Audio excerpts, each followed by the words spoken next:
Hello students, our today's topic is exponents of real numbers, class 9, and today's question, solve the following equations for x. First example है 2 raised to the power 2x minus 2 raised to the power x plus 3 plus 2 raised to the power 4 equals to 0. In equations को solve करने के लिए हम algebraic expressions की जो properties है उनका यूज करेंगे.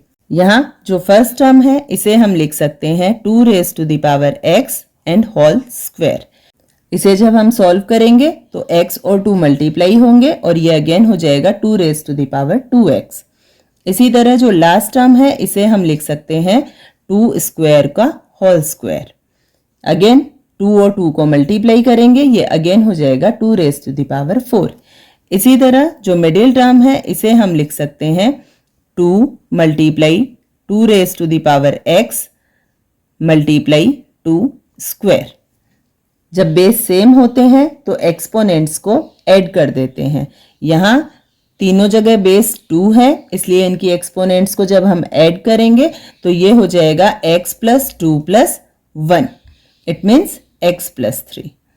अब यहाँ अगर हम 2 raised to the power x को a मान लेते हैं और 2 स्क्वायर को हम b मान लेते हैं तो ये इक्वेशन बनेगी a square minus 2ab plus b square. A square minus 2ab plus b square का जब हम फैक्टराइजेशन करते हैं तो ये होता है a माइनस बी का होल स्क्वायर. ये है हमारी सेकेंड प्रॉपर्टी एल्जेब्रिक एक्सप्रेशंस में. तो हम इसे लिख सकते हैं 2 raised to the power x minus 2 square and whole square equals to 0. It means 2 raised to the power x minus 2 square को हम सॉल्व करेंगे, ये हो जाएगा 4 square equals to 0.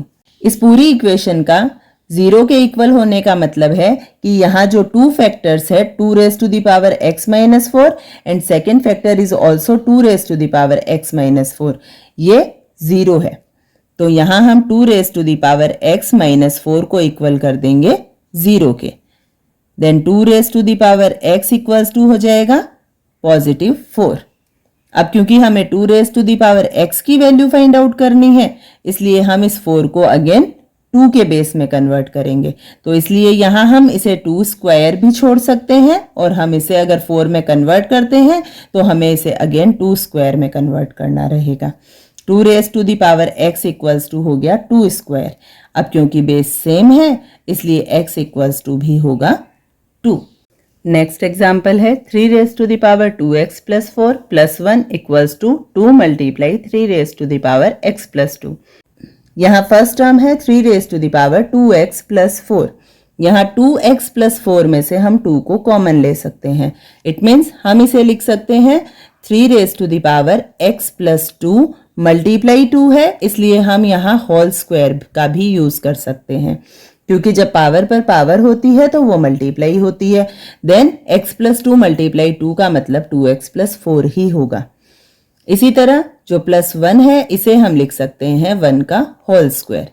It means हमारे पास 2 टर्म्स हैं जो स्क्वायर वैल्यूज रखते हैं इसलिए जो right hand side third term है उसे हम लेफ्ट हैंड साइड ले लेंगे तो ये हो जाएगा minus 2 multiply 3 raised to the power x plus 2 multiply 1.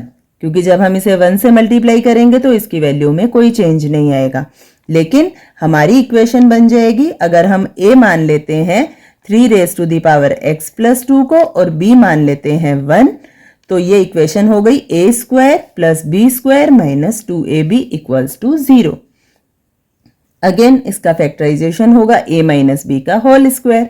अब a माइनस बी लिखना है तो हम इसे लिखेंगे 3 raised to the power x plus 2 minus 1 means a minus b and whole square equals to 0.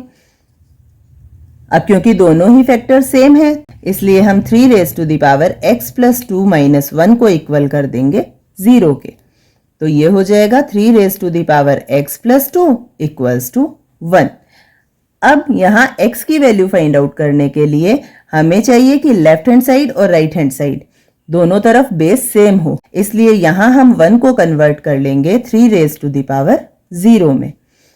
3 raise to the power 0 की value 1 ही होती है, तो अब यहाँ 3 raise to the power x plus 2 equals to हो गया 3 रेज टू द पावर 0।